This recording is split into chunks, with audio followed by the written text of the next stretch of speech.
Immunization. It's a pleasure to present our study on the cost of routine immunization program in Brazil on behalf of a large group of collaborators and workers. So I will begin by indicating the main purpose of this presentation is actually to go through firstly the process of this analysis and how we implemented it, and then briefly mention the objectives and the methods used. We're not done with the analysis, so I'll present some examples and preliminary results, and then try to share some lessons learned and issues for discussion. So, as many of you are aware, Brazil is a very big country. There's many countries in the country, so it actually has a universal public health system that provides care and vaccination free of charge to the whole population. The population is estimated at around 200 million people, with a birth cohort of approximately 3 million kids every year.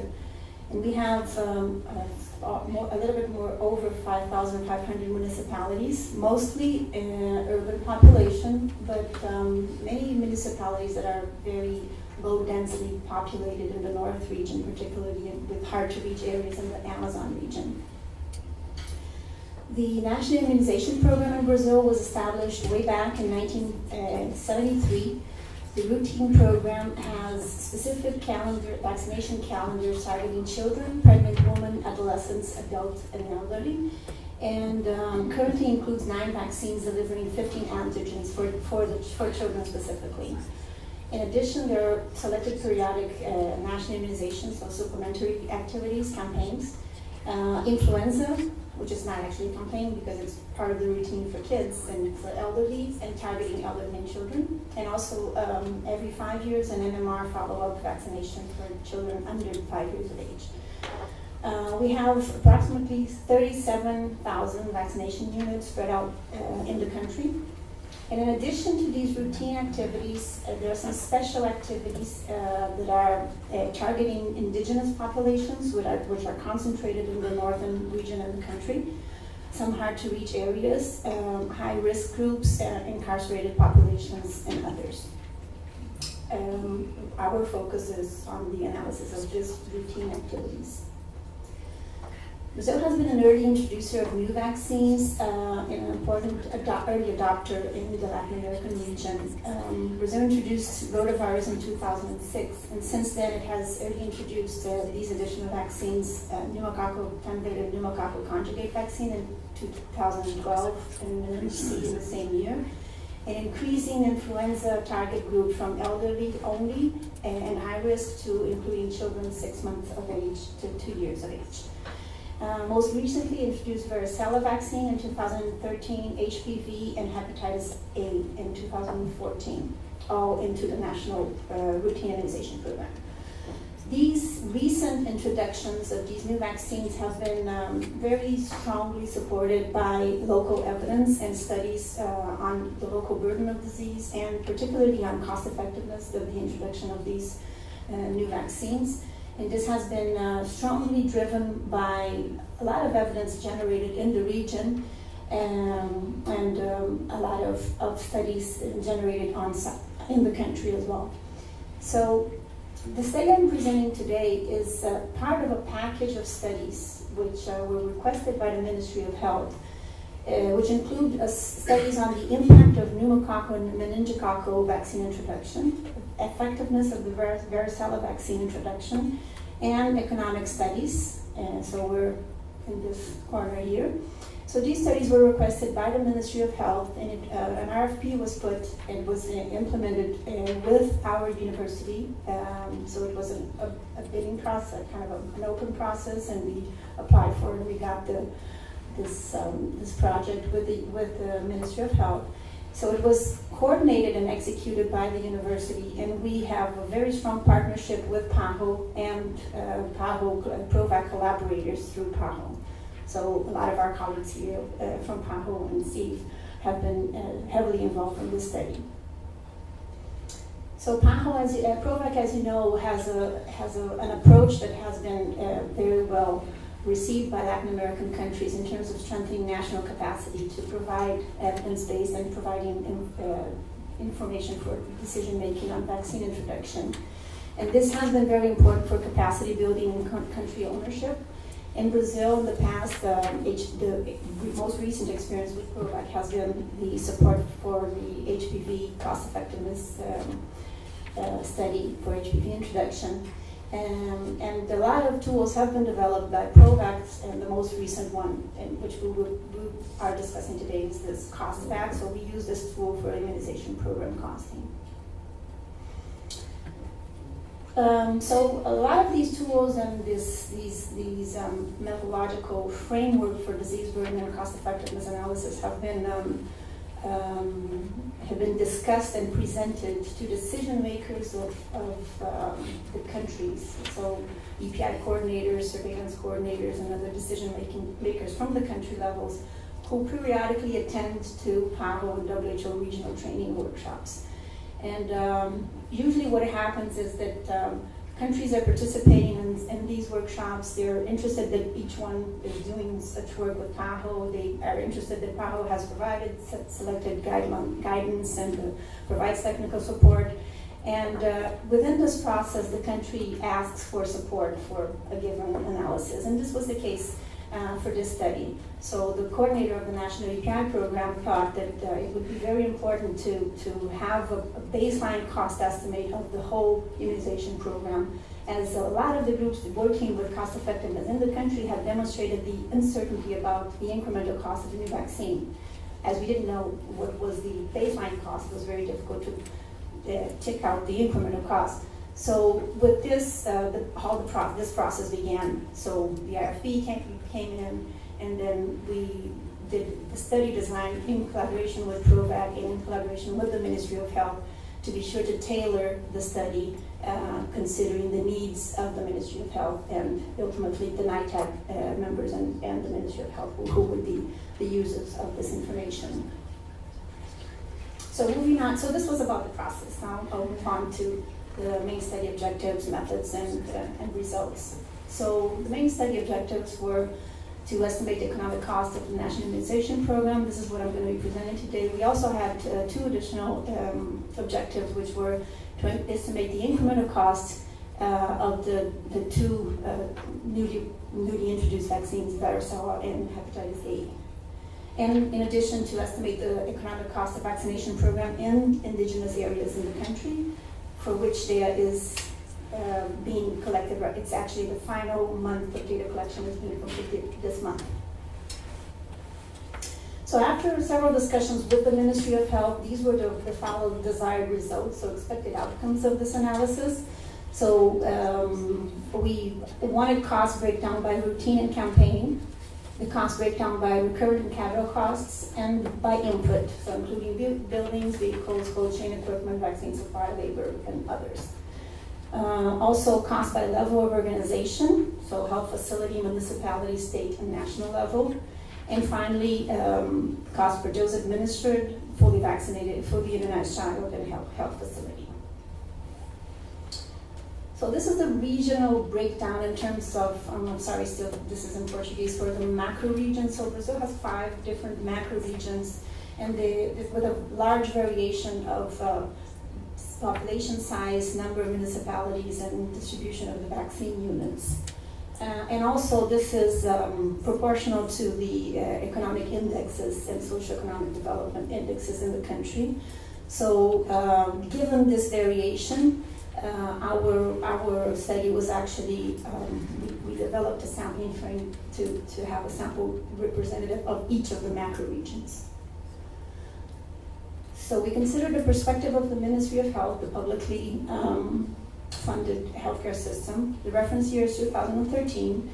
We included routine immunization activities and the campaigns for influenza and MMR, not the special activities listed previously. And we had a sampling representative at the macro region level. It was actually a 2-step sampling process. The first of which was proportional. Municipalities were selected proportional to the birth cohort size, And then the second step was a random selection of units within these previously selected municipalities. So we collected data at all levels, at the national level, at all the states, which are 27 states in the country for the state level coordination, and then a sample of the total of 5,500 municipalities, and a sample of the total of 32,000 vaccination units. And this is different from the 37,000 before, because these are the ones that are involved in routine immunization activities. So we use mostly the microcosting approach for vaccine supplies, labor, cold chain equipment, building vehicles, utilities, energy, office equipment. So we consider data collected on quantity use, generally obtained from the site visited from sample, and unit prices, usually obtained either at the central level or the national pricing list or national reference. And for other expenses such as meeting, travels, and per diems, they were categorized as others, and we collected data as a macro costing samples of information on cost, on expenditures for these.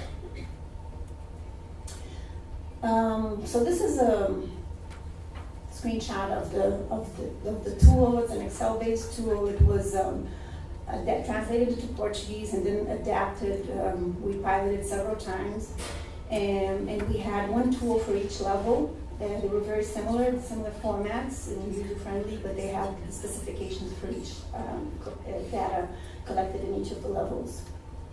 We had a training process that lasted 3 days. We had 12 data collectors.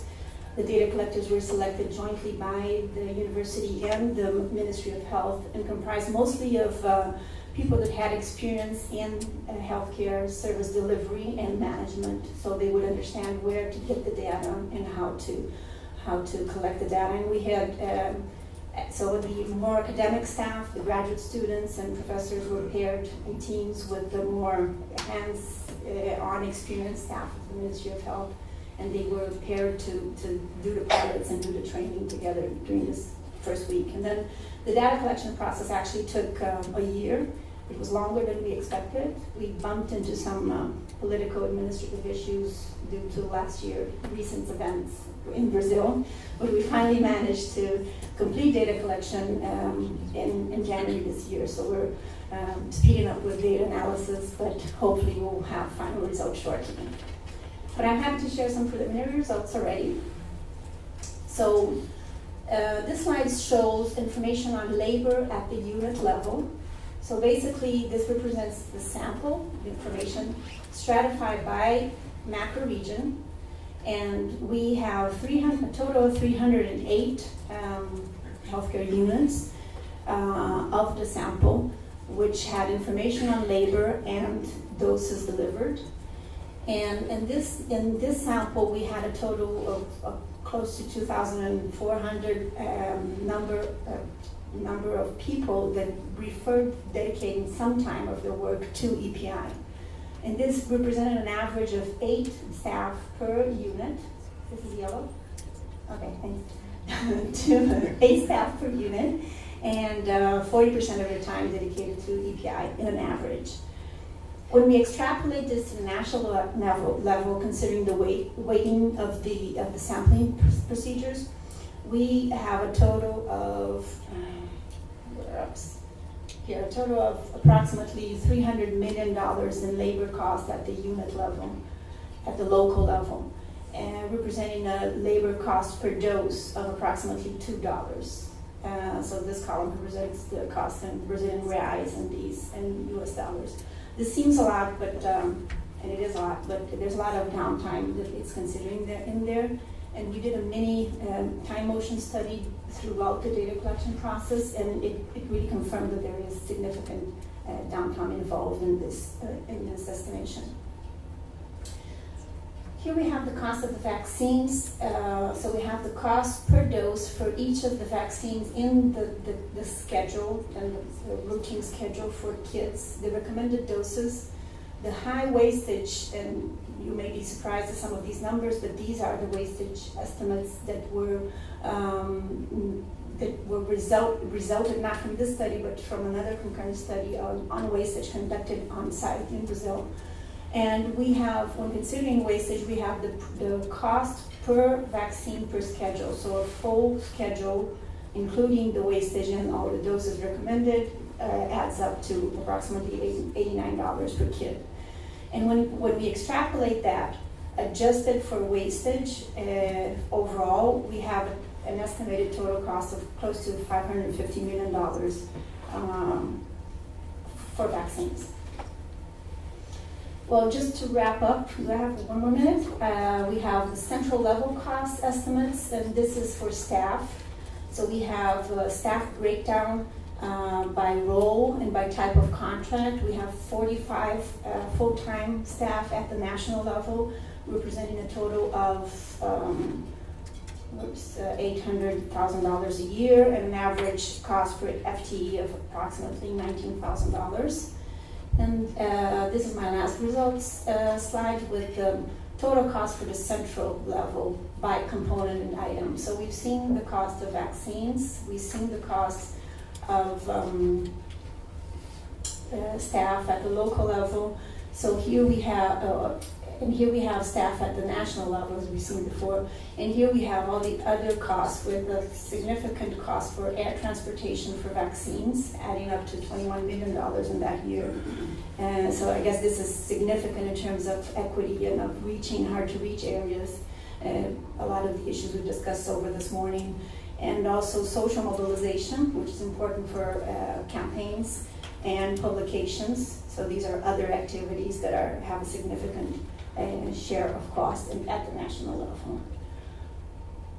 So I will stop here, just listing some of the issues, many of which we discussed in this morning, and bringing some ideas into what we could further discuss, considering what we learned from this experience. Thanks.